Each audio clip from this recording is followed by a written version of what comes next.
Sino ba dapat ang in charge tuwing bagyo? Let's talk about it.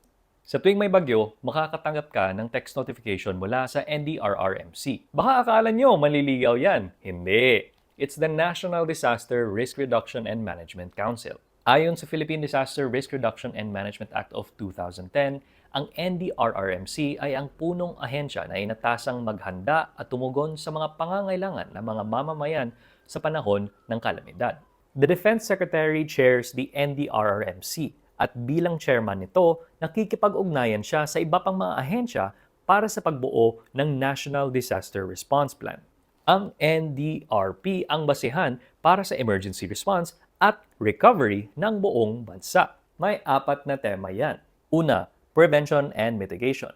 Kumbaga, preemptive action. Inaalam ang hazards, mga vulnerabilities ng isang lugar at kung paano maagapan ang posibleng kalamidad.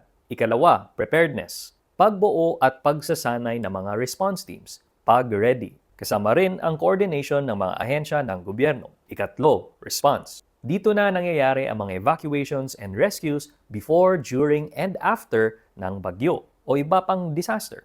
Ika-4, rehabilitation and recovery. Paghupa ng bagyo, aalamin kung gaano kalala ang pinsala.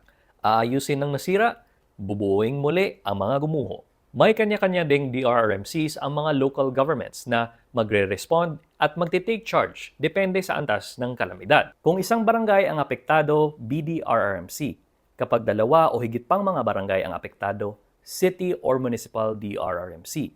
Kapag 2 o higit pang mga lungsod o munisipyo ang apektado, provincial or PDRRMC. And so on and so forth. Tinutugma ng LDRRMC ang kanilang mga plano at reports ng mga hazards sa National Disaster Response Plan para naman maging consistent at holistic ang mga efforts ng buong bansa. At ayan, alam mo na kung sino ang in charge tuwing may bagyo. Of course, we want to keep you updated during times of disasters. You can access the latest info on weather and local emergency response on the Rappler Communities app.